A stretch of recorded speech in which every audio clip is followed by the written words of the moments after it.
Subscribe and press the bell icon to never miss a video from my school page. Very good morning to you all. And this session is going to be a lot informative. I'm sure end of the session, everyone will have a lot of thought process driving in each of your minds to plan well for your academic career. And I would like to just start the webinar without wasting any time. So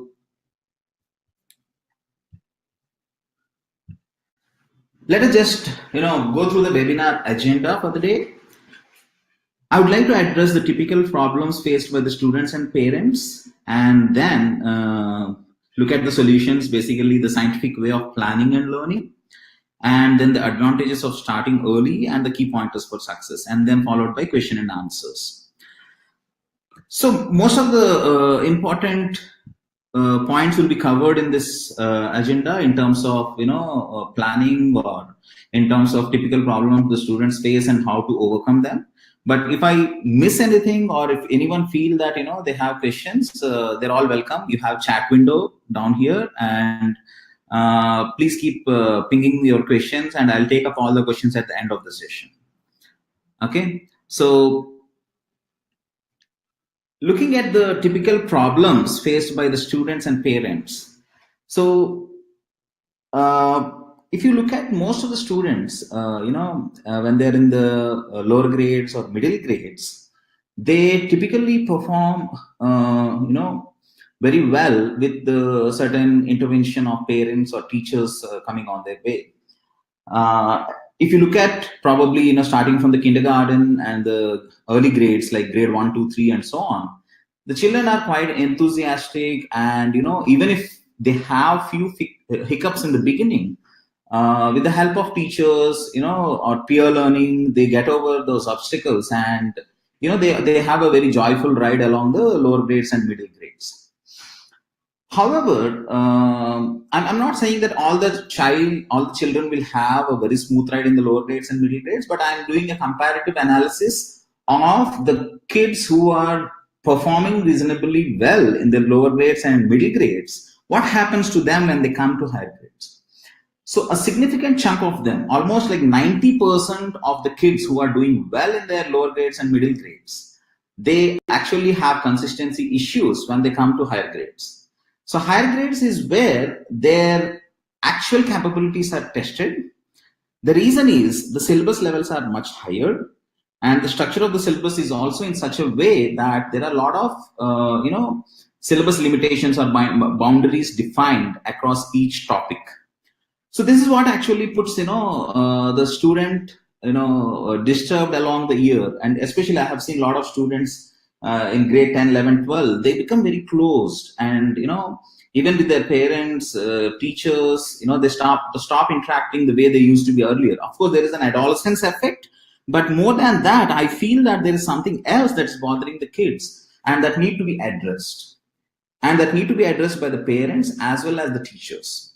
It's very important for us to understand how much is the student capacity, and what is that the student is really having difficulty about, because no two students are same. Although they are all in the same grade, probably they are even getting equal marks. Marks is only one criteria. We really cannot say that just because two kids are having the same marks, we can say that they're of equal nature.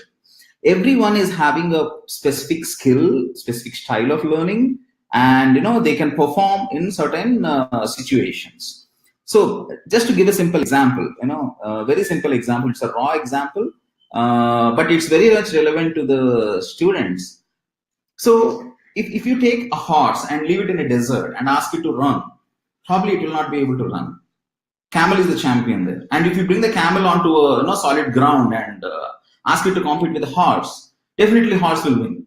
So it's very important for us to give a conducive environment for the kids, understanding their strengths and weaknesses while reinforcing the strengths, ensuring that we turn the weaknesses also into strengths by giving certain situation or circumstances so that they can perform well. If you don't do that, this is what translates to exam fear, and the student who has been performing well all along their lower grades or middle grades, they suddenly become closed and they feel that they don't have a hint about why they're not doing well, or rather they look around people and they start feeling that, my friends who were getting equivalent marks as me in the lower grades or middle grades are performing better than me, whereas I am lagging behind.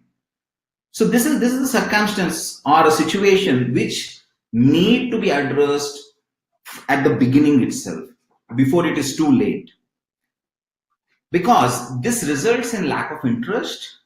And the students, while they're studying, one subject, they're worried about the other subject. When they're preparing for one exam, they're worried about the other exam, and it leads to a lot of time management issues and lack of interest in the subject. So these are the typical problems. 90% of the students transitioning from grade 6 to 7, 7 to 8, 8 to 9, 9 to 10, 10 to 11.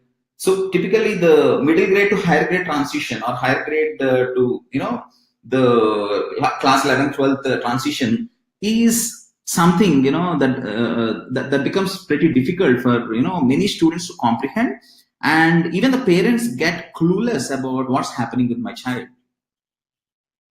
So we are going to address the reasons, or rather the solutions of overcoming these difficulties. So the key attributes of success are two things. All the kids are having the same syllabus, and all of them are having the same time available. So these are the two things which are common for all the students. Maybe at IQ level, different students are at different levels, but they're all benchmarked against these two attributes. One is the syllabus and one is the time. So every student is having the limited 9 or 10 months of the academic cycle, and during which there is certain amount of syllabus that need to be covered. So the syllabus boundaries is something which I would like to focus more upon here, because that's one thing which most of the students don't understand. Rather, they start feeling, even when I was a student, I used to feel the same, and a lot of my students came back and started telling me after their final exam, annual exam, that if I have one more chance, probably I'll do better. There are a lot of variables which I was not aware of, I was not prepared for. If I know all these variables, if I know that this is how it's going to be, I should have been better prepared myself mentally, and I should have planned my time well, and I should have utilized my entire year in a much better way. So these are certain things which if the students know about them before they even get into it, so it's going to be a lot more beneficial, and they will have much more smoother ride along the year. So coming to the scope of syllabus, let me just take one example. For example, if you look at CBSE, you have grade 8, 9, 10 designed in such a way that they give the complete foundation for the students for the concept that they're going to learn in grade 11 and 12. Because 11 and 12 is where the benchmarking is done, and they get prepared for competitive exams, whether it is engineering or medical, or even something like there are a lot of exams in India like CLAT, CPT, for CA CPT, for getting into law, it's CLAT, and even a lot of exams like civil services or banking, everything is dependent primarily on these 5 grades. Even today, if you actually look at the civil services exam, the social studies or the mathematics or the science is all from grade 8 and upwards. So if the students are actually having these foundations strong, they are able to perform well. But then why the students start facing difficulty? For example, you take grade 8, the students get introduced to a lot of concepts like atoms, molecules, and they get introduced to electricity. They get introduced to these concepts probably in 5th and 6th grade itself, but they actually start addressing it from a conceptual point of view, from a mathematical point of view, from a loss of physics or loss of chemistry point of view in 8th grade onwards. So they were learning science as a fun till the grade 6 or 7, but starting from 8th grade onwards, they actually start getting into the mathematical aspects of science. Similarly, in social, or even in English, even in mathematics, the level of the subject is going to get doubled almost. The depth and width of the syllabus is going to increase.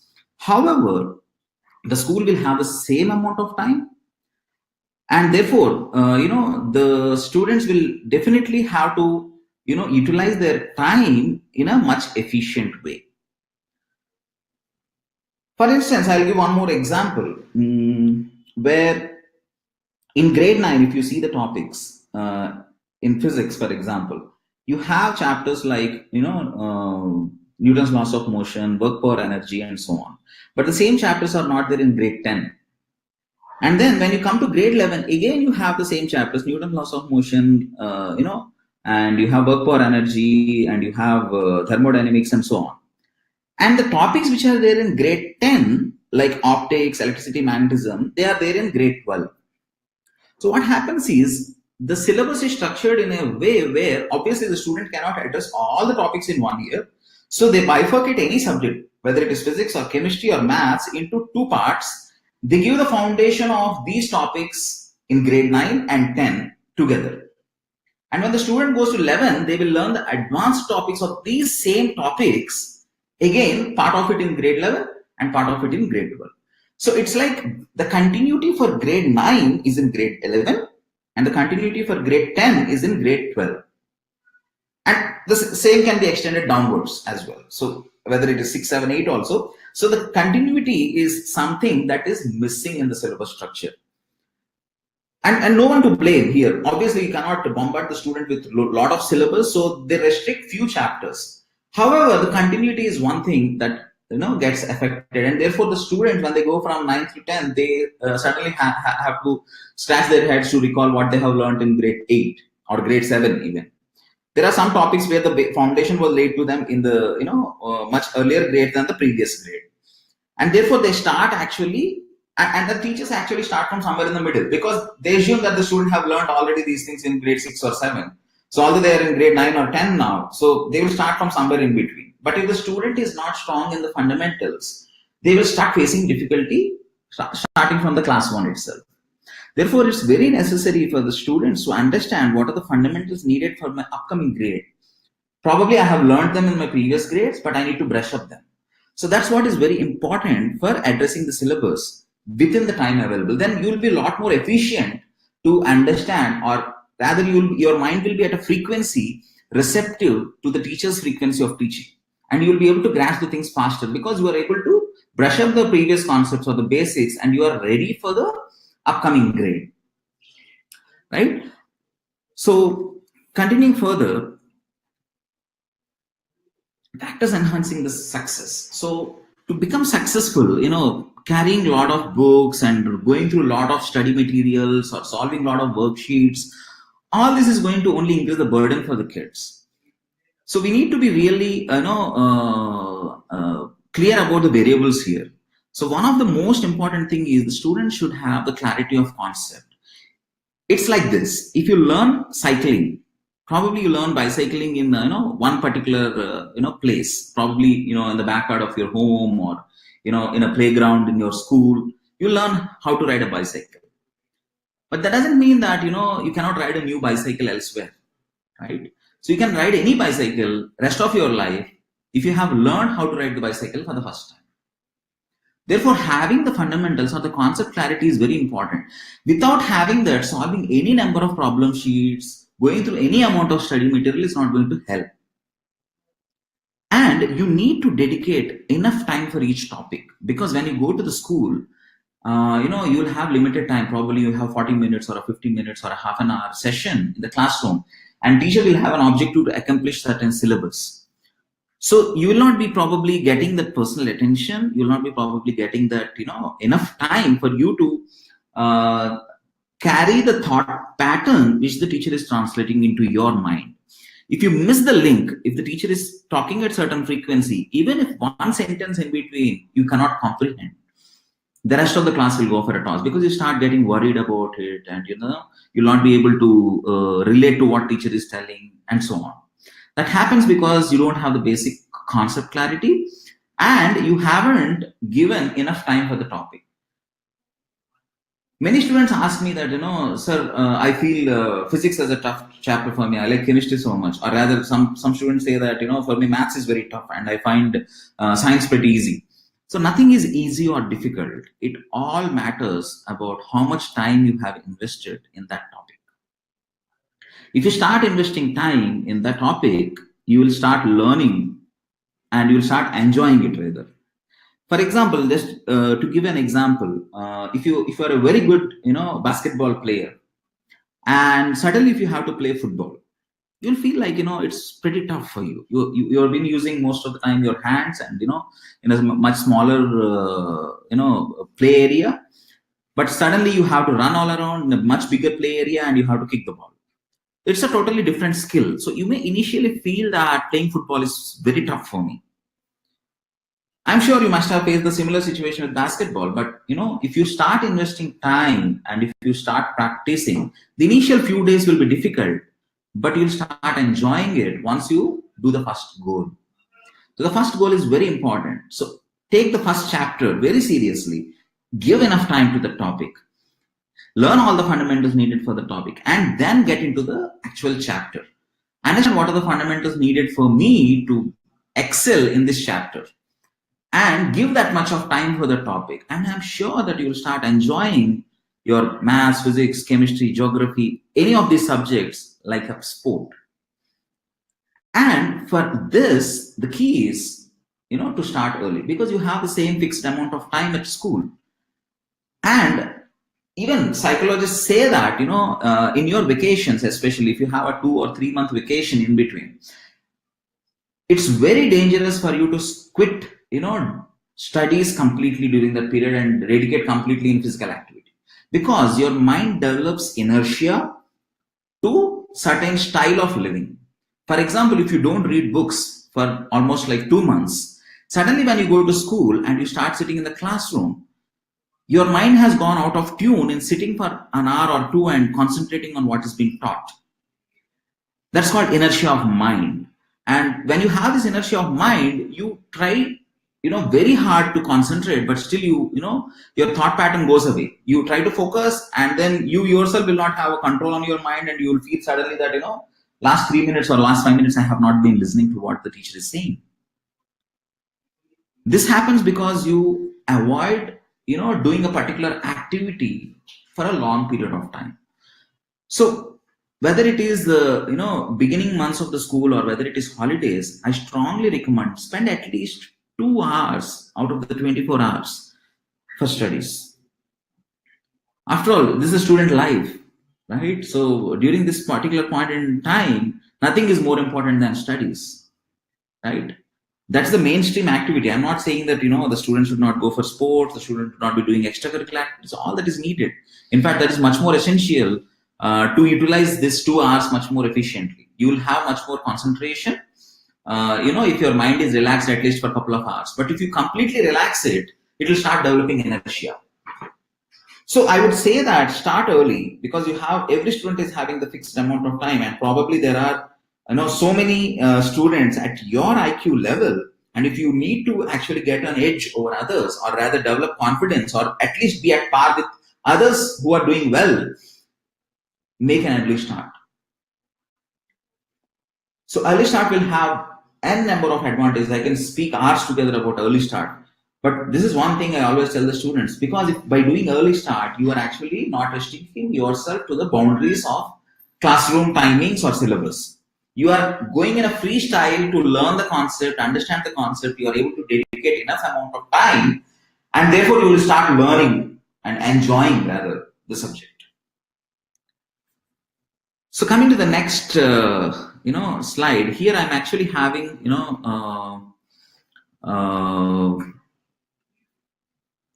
an animation. Okay, I hope the animation is not working out here, but if you actually look at the slide, I have it here. Like these are the steps where you can see you are going one step from the bottom, lower grades, to the next lower grade, where the arrow mark indicates that you have an optimal level of increment in your syllabus or the effort needed. But when it comes to the higher grades, the lower grades to higher grades probably is something where you are actually having a huge step. Okay, that step can be bridged by putting this block. I hope you can see this golden color block, which is a bridge. Okay, then this longer arrow which you have here, okay, is going to become shorter. Rather, you are making it into a two-step process, the transition from lower grade to higher grade. So going from 6th grade to 7th grade probably is one step, but 7th to 8th is like 2 step, 8th to 9th is like 2 step, and so on. So you need to build this bridge by putting one intermediate block where you can actually climb up. This intermediate block is something, which is going to make an optimal increment rather than making an abrupt increment for you in terms of addressing the syllabus. Another example I'll give you here is, take the example of grade 10. In grade 10, even if you add all the chapters that you have in maths, science, social, English, everything put together, probably at the max, you will come to, 70, 75 chapters. Okay. Let us just take, maths, science and social, or maths and science, because the reason is, when you go to grade 11, you will take either maths and science or social, and basically you'll choose subjects. So you'll not have all the subjects. So let us, for the sake of calculation or understanding, let us take only maths and science. So if you add up maths and science in grade 10 CBSE, you probably have 35 to 40 chapters in the entire year. You actually don't have 35, 40, it's less than that, but just for the sake of calculation, let me take it as, 40 chapters. But if you pick up the grade 11 textbook of maths and science, now your science is bifurcated into physics, chemistry, and biology. Okay, so you have 4 textbooks instead of 2 textbooks. Even if you look at mathematics, you have actually 2 textbooks. Physics, you have 2 textbooks. Chemistry, you have 2 textbooks. Biology, you have 2 textbooks. And if you count the number of chapters, you're having almost 100 chapters in maths and science put together. So you are transitioning from a 40 chapter workload to a 100 chapter workload for the same amount of time. You are still having the same 10 months academic cycle. So I see most of the students getting, 90-95% marks in their grade 10. And when they come to grade 11 and 12, they are unable to maintain that consistency. 95% of the students are not able to maintain this consistency. You can ask any of your seniors who probably have completed grade 12. Ask them what is your grade 10 marks and what's your grade 12 marks. You will always see, you'll not see more than 5% of them saying that they have equivalently good marks in their grade 12 as much as they got in grade 10.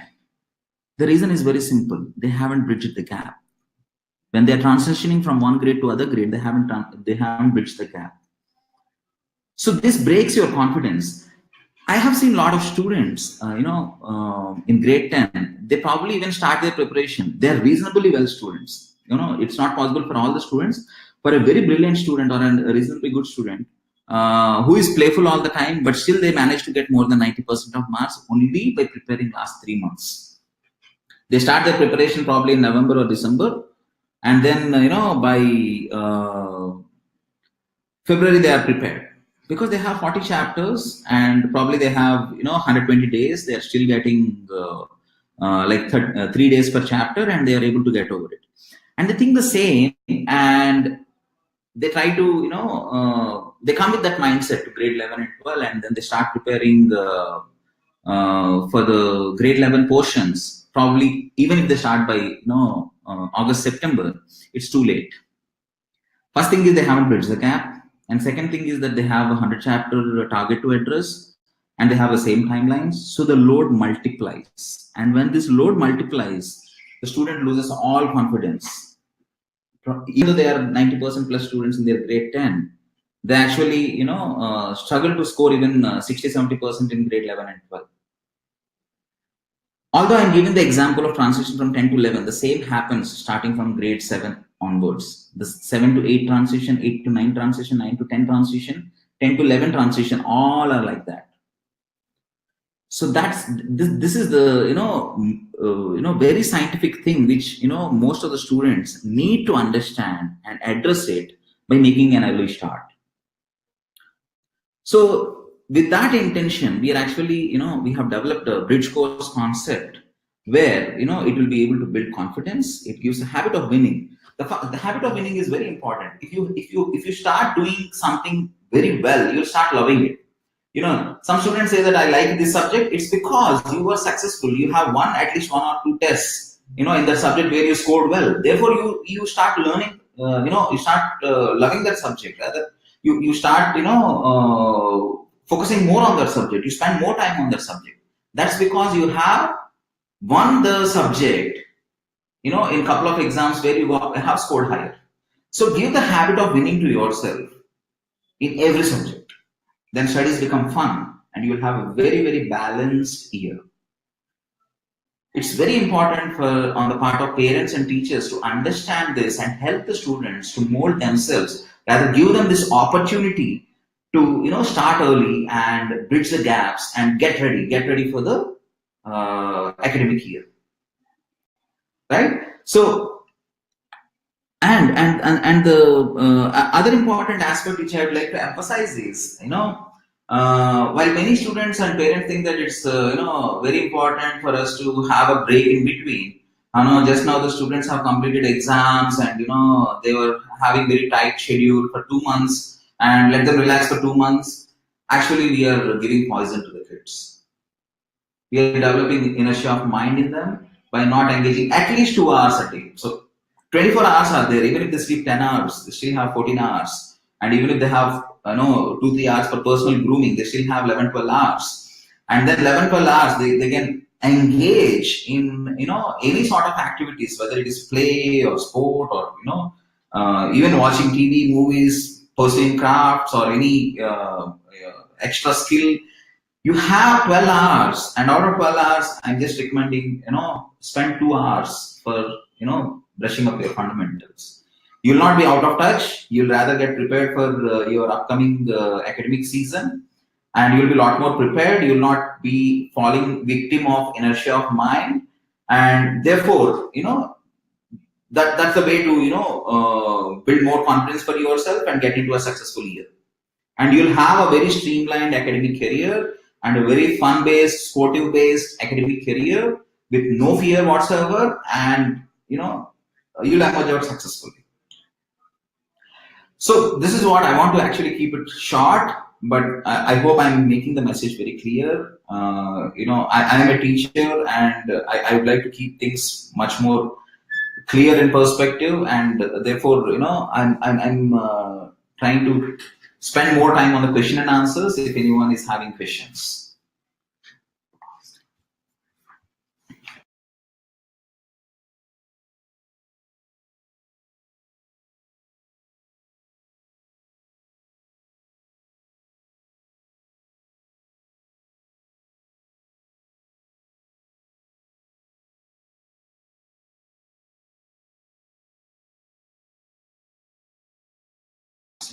And this one also how to. Okay, so I have a question raised by Ashna. How to reignite the passion to study and the growing lethargy? So lethargy is a synonym to the inertia of mind, probably. So lethargy comes when we haven't given enough time to ourselves for a particular subject.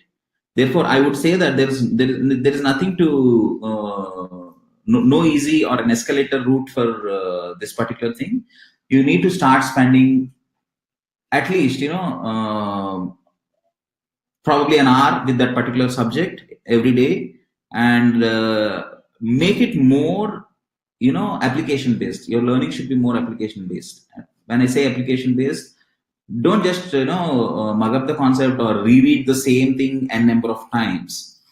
You need to, if it is an experimental based thing, and if you have an opportunity to experiment certain things, I would recommend you to do hands-on experiential learning, or at least read something like a storybook. Okay, whether it is a derivation, whether it is a concept, read it with an open mind. Don't stress yourself. Give enough time to each concept and read 2 pages at a time. Don't read more than that. Just read 2 pages at a time, and then close the book, open a white paper, put your thoughts in that. You become the author of that concept and start writing what you have learned, and go in a very sequential fashion. Rather, I would recommend you to write it in the form of points. And then you'll start realizing that you haven't paid attention somewhere, and therefore you are not able to maintain the flow of that concept. Then you open the book and see. That's when you'll start realizing, oh, this is some point which I haven't read. I read it, but it didn't get registered in my mind. So give challenges to yourself, to challenge your mind. Okay, let me read these 2 pages and let me write it. And then when you do that, you'll start, making it a fun-based activity. Okay, you're putting test to yourself. It's like, even when you play a sport, right? if two kids sit together and they will challenge each other, how far can you throw the shot put ball? So one kid throws it and the other kid throws it, and then so on, right? Or a long jump. You keep doing it again and again, right? So you benchmark yourself and exceed your own limitations. That's the way you have to get over this lethargy. Lethargy is the biggest enemy for any student. You cannot afford to be lethargic, because it's going to kill your entire academic career. Start putting time and use writing habits. Read 2 pages and then assimilate what you have learned and put it down on paper. And you'll see a lot of missing links. And when you start finding it again from the book, read from the book, you find the missing links, and then you will be able to enrich your learning. And this is the way you can start engaging yourself more into the activity. Okay, another question by Ashna. So what do you do when the aim and passion to study starts reducing? I think these two questions are like the same. Hope I have answered you the question. So anyone else have any other questions?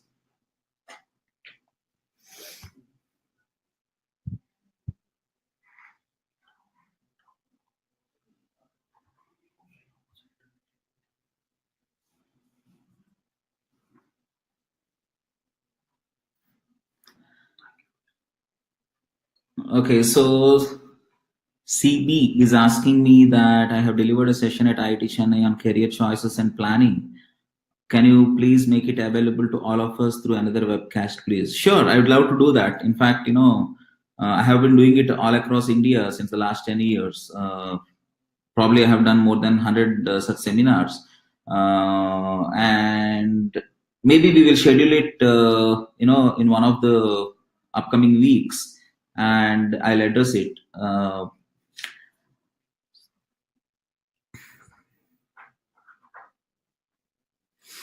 So this webcast is recorded and we'll not be putting it on our website, but if you just send an email to us, we would be able to send the link to you, which you can view it.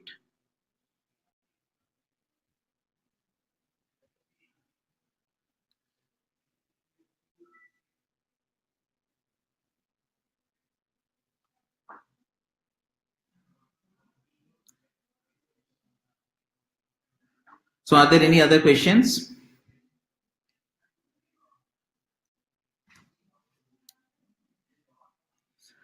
So there is another question here. Any suggestions on not to procrastinate?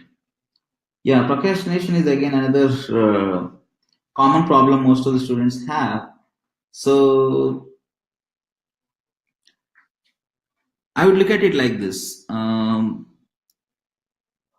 I'm assuming that this is the student who is asking me, or rather, even if the parent is asking on behalf of the student.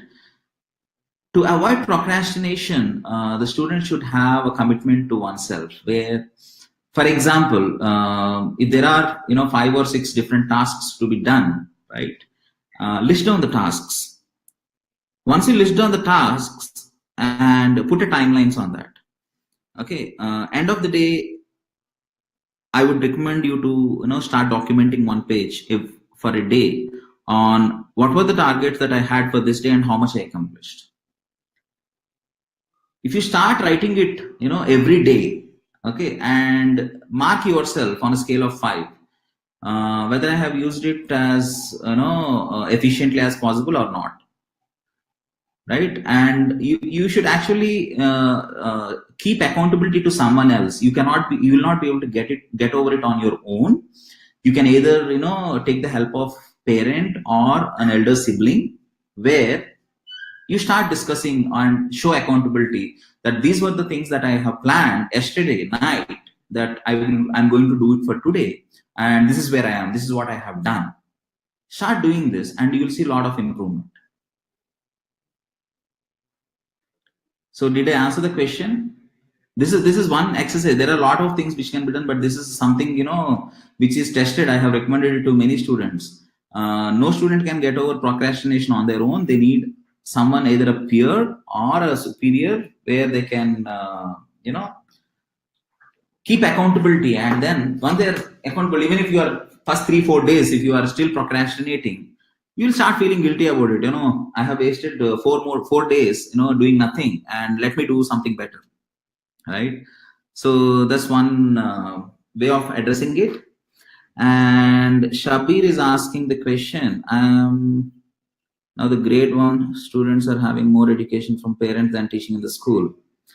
Yeah, so that's what. So as I said, the school is having limitation. Even if I have to teach in a school, okay, I'll not be able to do complete justice, because I was given 30 or 40 minutes time. By the time I give an introduction and I get into the depth of the topic, the time given to me is completed. I have to move into the next class. And when I come back into the next class, there is a gap. I would not have even covered one complete concept in the previous class. And today I have to do a quick recap. Again, it will take 10 minutes, and probably another 30 minutes is what I get. So typically, the at least 1 hour session, or if possible 1.5 hour session, is what is needed for the students, which most of the schools cannot provide, and that's a basic problem. Really we're helpless about it. But still, I would say that if student goes prepared to the class, that 40 minutes can be used a lot more efficiently. Like, if the teacher says that tomorrow I'm going to start this topic, at least read the first 1 or 2 pages of the book, of the chapter, and go to the class. Then your mind will be at the frequency of the teacher, and as soon as the teacher starts speaking, you'll be able to grasp things faster. So it's not like we will go and sit in the classroom and the teacher will spoon feed us. It's not going to happen. We have to actually do some basic groundwork before actually attending any class. That's very, very important. I would give this example. A teacher can only light up the path, but it's a student who has to run along the path. Teacher can never carry you and run along the path. So teacher can say that if there are 3 or 4 different routes, teacher can show you, light up the path, and say that this is the right route for you to run, and you have to run, right? So mostly another question here, mostly the basics are not right. Many schools don't focus on the understanding part. They just want to finish portions. Is there a particular link where we can get the basics of math, science to make children get foundations right? Yeah, so we do a lot of these kind of webinars, and we also have a couple of courses which we run, and there are some free videos on our YouTube channel for a couple of grades, not for all. But I would probably like you to get in touch with one of our academic counselors. They will be able to guide you on this front.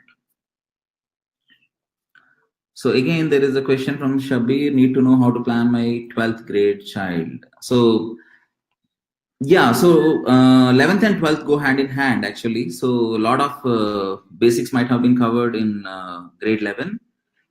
So it's very important to, for example, I'll say, a very simple thing. Calculus is split into grade 11 and 12.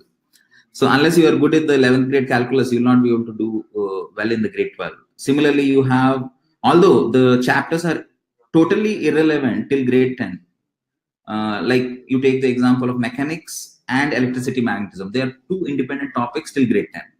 But the moment you come to grade 11 and 12, you will start using conservation of energy, work per energy concepts, conservation of momentum. So entire mechanics gets applied to electricity magnetism. So the independent chapters will remain no more independent when you move to higher grades. When you get into graduation, the gap even reduces further. Even chemistry and physics get mixed up. So it's very important to brush up the basics first before jumping into grade 12.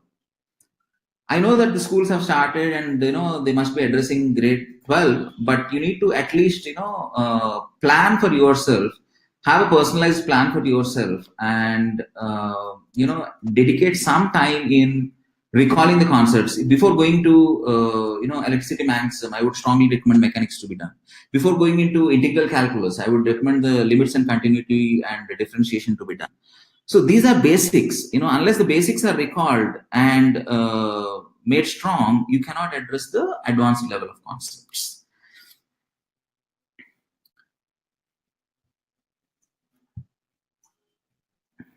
So there is another question from Shelley. How to get to know student passion or interest before grade 5 in the primary school?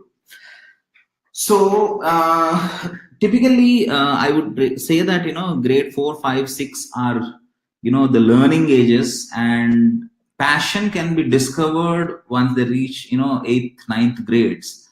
I think you should give them open learning environment to all the subjects. I don't think many parents start bombarding them starting from grade 5 or 6 onward, that you should become engineer, should become doctor, and so on. Please do not do that. Let them have a free learning, but giving equal importance to all the subjects, at least till grade 8, because 8th is when the students actually will be getting introduced to the advanced level of concepts, or rather foundation of advanced levels concepts, and that's where they will start realizing their true potential, where their true potential is. Just because the child did very well in mathematics in grade 6, we cannot say that the child is going to do very well in mathematics in grade 11 and 12. We really don't know. Okay, so it all depends on how we are bridging the gap when they're transitioning from one grade to another grade.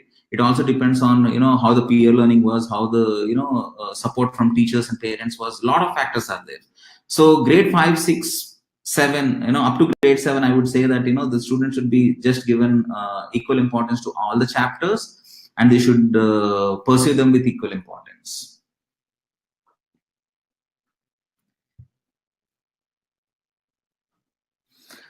So there is nothing wrong in making someone. There is another question, just addressing that. So the child is in grade 3, and the parent want to make her more interested in science now itself. There is nothing wrong in exploring the possibilities, but it should not be bombarded on the child. If the child is genuinely interested, and if you want to give more exposure, you can actually take. So the question also contains how can MySchoolPage help me on this? So I would like to personally call and talk to the academic counselor, because we need some more information about the child. For example, we have an assessment which we will be conducting to the child to figure out, because apparently most of the time the student thinks that I'm good at something, or the parent thinks that I'm good at something. That's because the type of tests that are conducted, or the type of group in their classroom, it all matters a lot, right? So it need to be globally benchmarked. Maybe in your school you are underrated or overrated, but you need to know your true potential. And that's where MySchoolPage actually have a very good assessment engine capabilities, where we can gauge the uh, we typically do the assessments for grade 6 and above, but for a grade 3 child, still we can talk one-to-one, and we can evaluate, and we can probably send a simple worksheet where the student can answer and give it back to us, and we can evaluate and tell what's the potential of the student. And then further we will be able to guide how to improve it, how to build on it.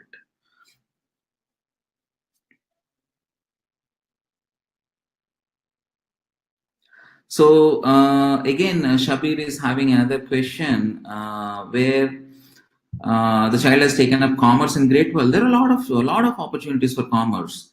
I disagree with a lot of parents who say that taking science or maths is the only option for career. Commerce is having a lot of opportunities, right? So you can actually get into you can write CPT and get into a CA, or you can write CLAT, the law entrance exam, or you can even get into BCom or a BA and then start pursuing MBA. Later on, you can pursue finance, you can pursue economics, you can pursue. So lot of opportunities are there. So without maths, if you want to still get into subjects, maths cannot be totally avoided. You can get into an MBA career, where you can get into operations, or you can get into finance, you can get into logistics.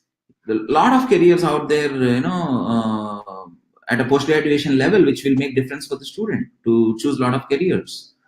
So end of the day, a lot of engineers are taking up operations or sales or marketing jobs, right? So it doesn't really matter that the student has to have maths or science. Maths will definitely help them in doing a lot of calculations, because end of the day, any subject you take, it will have simple arithmetic. It need not be calculus, but it will have simple arithmetic. So basic maths is essential, but a lot more career opportunities are there for commerce. Okay, apart from engineering and medicine, everything else they can pursue.